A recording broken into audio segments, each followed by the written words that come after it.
হবে তোমার এলাকায়, তোমার ব্যক্তিতে, পরিবারে, সমাজে, রাষ্ট্রে যতদিন পূর্ণাঙ্গ দিন কায়েম করার সম্ভব হবে না ততদিন পর্যন্ত যতটুকু দিন আছে অতটুকুই টিকিয়ে রাখার জন্য চেষ্টা করা লাগবে। না আমি বোঝাতে পারিনি, এটা একটু কঠিন।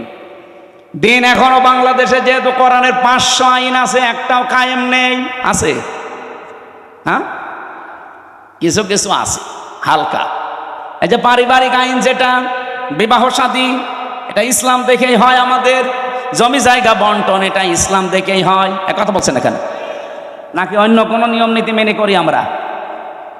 হ্যাঁ, সে ব্যক্তিগত কিছু মানুষ আলাদা আলাদা করতে পারে, সেটা আলাদা, কিন্তু আমরা অধিকাংশ মানুষ অন্তত পারিবারিক জীবনী আইনগুলো এখনো আছে। তাহলে যতদিন পর্যন্ত পূর্ণাঙ্গ দিন এই দেশে কায়েম না হবে ততদিন পর্যন্ত অন্তত যতটুকু দিন আছে এইটাকেই টিকিয়ে রাখার জন্য চেষ্টা করা লাগবে। এখন সেইটাও যদি হাতছাড়া হয়ে যায়, ওরা যে 318 পৃষ্ঠার রিপোর্ট দিয়েছে পুরাটা পড়ে আমি নিজের এই ছোট মাথায় পেয়েছি প্রায় 13টা কোরআনের আয়াত ওরা পাল্টিয়ে ফেলেছি। এগুলো মানলে নাকি অবিচার হবে, বৈষম্য হবে। ইসলাম মানলে যদি বৈষম্য হয় তাহলে কোন ধর্ম মানলে বৈষম্য দূর হবে বলেন তো দেখি? পৃথিবীর অন্যান্য ধর্মের কিতাবগুলো একটু টাচ করেন। ইহুদিদের ধর্ম আছে, খ্রিস্টানদের ধর্ম আছে, এই মুশরিকদের ধর্ম আছে, বৌদ্ধদের ধর্ম আছে।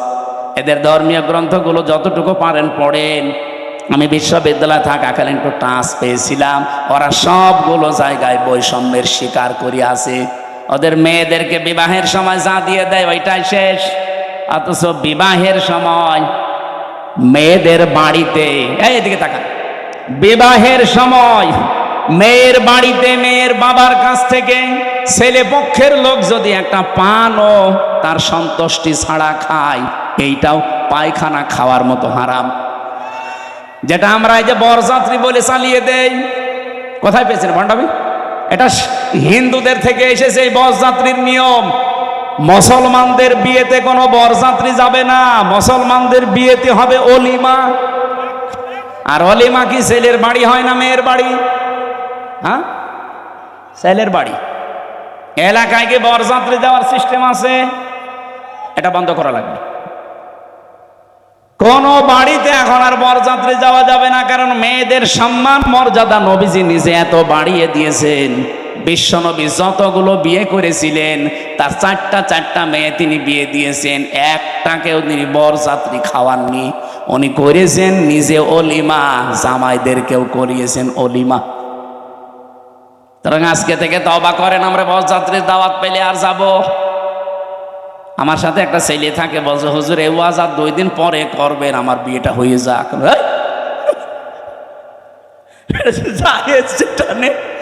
জায়েজ নেই তো জায়েজ নেই, ওইটা আমি জায়েজ করবো মানে? আজকে থেকে হারাম। এতদিন নাই না জেনে খেয়েছি, এখন আমরা আর খাবো? বরযাত্রী যাবেন, অলিমা করেন, আমি রাজি আছি। দরকার হয় 5 দিন ধরে খাওয়ান, অসুবিধা নেই। সম্মানিত মা বোনেরা, আপনাদের এই জায়গায় নারী কমিশন হাত দিয়েছে। কত সম্মান আল্লাহ কোরআনে কারিমে নবীজির হাদিসে সূক্ষ্ম ভাবে আল্লাহ দিয়েছেন। যদি আপনার নিজের সম্মান আপনি বুঝতেন, নিজের এই মর্যাদা ফিরে পাওয়ার জন্য আন্দোলন করতেন। আর ওরা কি কমিশন বানিয়েছে, নারীদের আরো ঠকিয়েছে। ওরা বলে যৌনকর্মী যারা তাদেরকে শ্রমিকের মর্যাদা দেওয়া লাগবে। ওরা শ্রমিক হয় কি করে? তাহলে কালকে তো ঢাকায় তো এসে পুলিশকে বলবে যে ভাই স্যার আমরাও শ্রমিক, আমাদেরও কম কষ্ট নেই ডাকাতি করতে। কি ডাকাতি করা কষ্ট না? তারাও তো তাদের কাজের স্বীকৃতি চাইবে ইউনূস সাহেবের কাছে, যে আমাদেরকেও স্বীকৃতি দেন, আমরাও শ্রমিক, আমাদেরও ঘাম ঝরে। এটা না করে যদি ওনারা, এই যে 1 লক্ষ যৌনকর্মী আছে সারা বাংলাদেশ মিলে, সরকারি জরিপ, এই 1 লক্ষ মানুষকে, ওই মানুষগুলো সরকারি ভাবে যারা টাকা বিভিন্ন জায়গায় ব্যাংকে পড়ে থাকে, ছাতা পড়ে যায়, কেউ জানে না, ওই টাকাগুলো নিয়ে নেন। জাকাতের মাধ্যমে হোক, এককালীন দানের মাধ্যমে, জোর করেই নেন, দরকার টাকা পড়ে থাকবে কেন? কাইলা একুনা দৌলাতাম বাইনাল আগনিয়াই মিনকুম, আল্লাহ বলেন আমি চাই না এক জায়গায় অর্থ সম্পদ টাকা পয়সা জমা হয়ে থাক, এটা ছড়িয়ে যাক। এটা কাজে লাগুক। সুতরাং এই টাকাগুলো আমার মনে হয় রাষ্ট্রীয়ভাবে সব আদায় করে 1 লক্ষ মেয়েদের পুনর্বাসন করা দরকার। কে কথা বলেন না কেন? হয় ওদের 2টা করে গরু কিনে দেন, 5টা ছাগল কিনে দেন, অথবা সেলাই মেশিন কিনে দেন, এমব্রয়ডারি করার জায়গা করে দেন।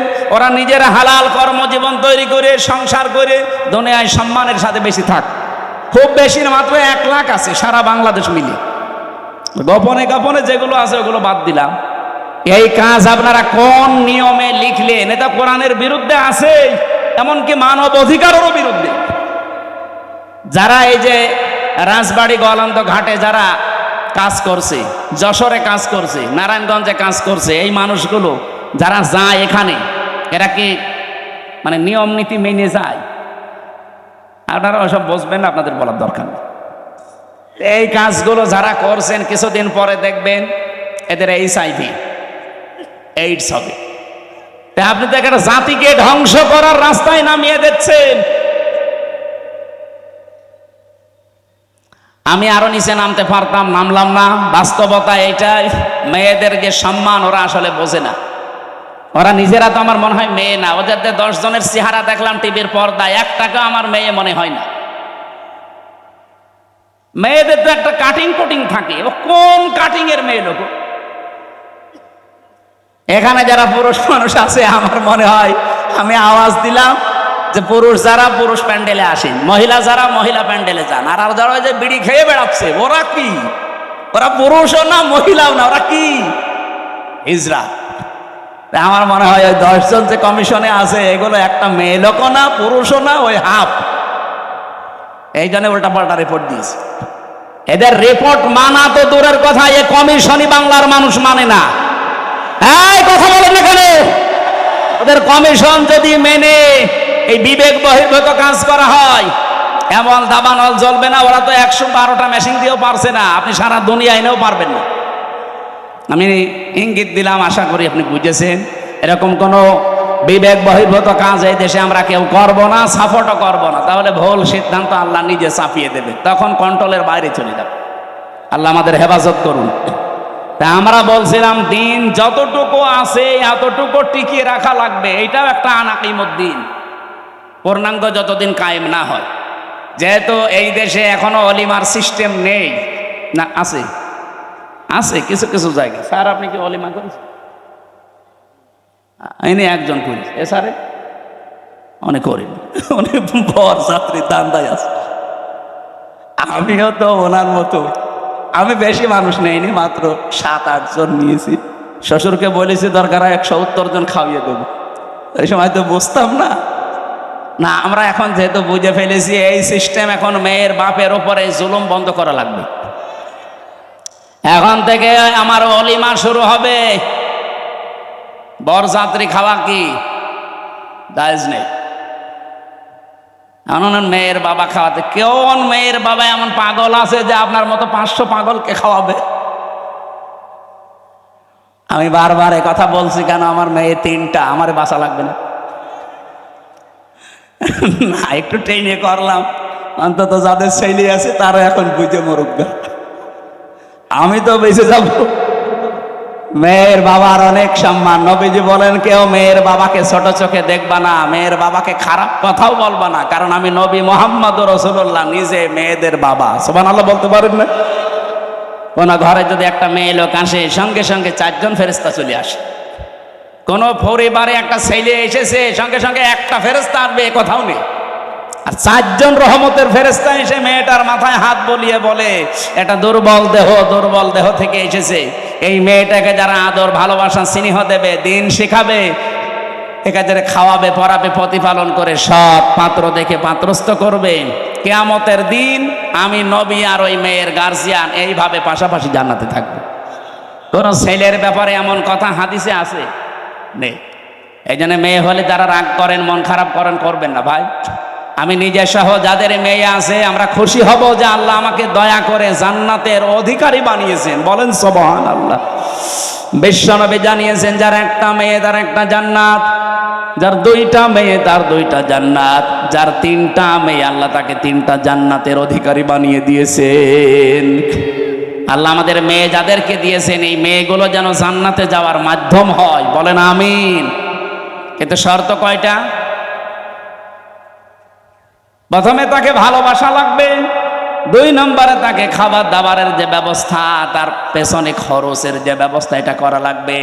3 নম্বরে তাকে দিন শেখানো লাগবে এই পরিমাণ যতটুকু করতে পারলে সে চলতে পারে। 4 নম্বরে তাকে সৎ পাত্র দেখে পাত্রস্থ করা লাগবে।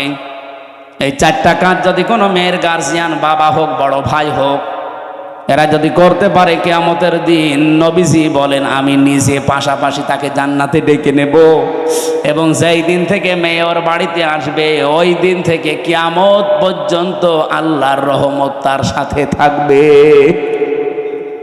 নবীজি কিন্তু দুনিয়া পর্যন্ত শেষ করেননি যে রহমত শুধু দুনিয়ায় পাবে, ইলা ইয়াউমিল কিয়ামাহ। এই মেয়ে যেই দিন ওর বাড়িতে এসেছে ওই দিন থেকে আল্লাহর রহমতের একটা দৃষ্টি তার উপরে থাকবে, ওই দিন থেকে কিয়ামত পর্যন্ত আল্লাহর দয়া ওই গার্জিয়ানের উপরে থাকবে। আল্লাহ সেই দয়ার ভেতরে আমাদেরকেও শামিল করেন, বলেন আমিন। যে কথা তুলেছিলাম, যেহেতু দিন এখনো পরিপূর্ণ কায়েম নেই, যতটুকু আছে এগুলো টিকিয়ে রাখার জন্য 5 ওয়াক্ত নামাজ কায়েম নেই রাষ্ট্রে। আমরা নিজেরা অন্তত যারা পড়ি না, আরম্ভ করেন ব্যক্তিগত জীবনে, পারিবারিক জীবন পর্যন্ত একটু ঠিক করেন। ওয়ামুর আহলাকা বিসসালাতি ওয়াসতাবির আলাইহা লা নাসআলুকা রিজকা নাহনু নারযুকুকা ওয়াল আকিবাতু লিত্তাকওয়া। সূরা তাহার 132 নম্বর আয়াতে আছে, হে নবী নিজে নামাজ পড়েন, যেহেতু এখনো কায়েম করতে পারেননি নিজে নামাজ পড়েন। পরিবারস্থ লোক যারা আছে তাদেরকেও নামাজের তাকিদ দেন। আমি আল্লাহ আপনার কাছে রিজিক চাই না, বরং আমি আল্লাহ আপনাকে রিজিক দেই, আর শুভ পরিণাম অপেক্ষা করছে আমার মুত্তাকি বান্দাদের জন্যে। এজন্য দিন যেহেতু এখন আমরা কায়েম করতে পারি না, এবার পূর্ণাঙ্গভাবে যতটুকু আছে এতটুকু টিকিয়ে রাখার চেষ্টা করা ফরজ। আর এই কথাগুলো বললে সব চাইতে মন খারাপ হবে, খারাপ লাগবে যারা শিরিক করে বেড়ায়, যাদের ইমানের ভেতরে শিরিক আছে, যারা মুশরিক তারা। আল্লাহ পাক বলেন আল্লাহু ইয়াজতাবি ইলাইহি মাইয়াশা। আল্লাহর দিন আল্লাহর জমিনে কায়েম করার জন্য সবাইকে আল্লাহ নির্বাচিত করবে না, আল্লাহ সবাইকে পছন্দও করবে না, সবাইকে আল্লাহ বাছাইও করবে না। ইয়াজতাবি শব্দের শাব্দিক অর্থ হচ্ছে নির্বাচিত করা, বাছাই করা, নির্ধারণ করা, পছন্দ করা। আল্লাহ শুধু পছন্দ করবে তাকে, ওয়াহদি ইলাইহি মাইয়ুনিব, যেই লোকটা আল্লাহর দিকে মন থেকে ফিরে আসতে চায়। সুতরাং আজকে থেকে আপনি আল্লাহর বিধানের দিকে মন থেকে ফিরে আসার চেষ্টা করেন, আপনাকেও আল্লাহ দিন কায়েমের কর্মী বানিয়ে দেবে ইনশাআল্লাহ।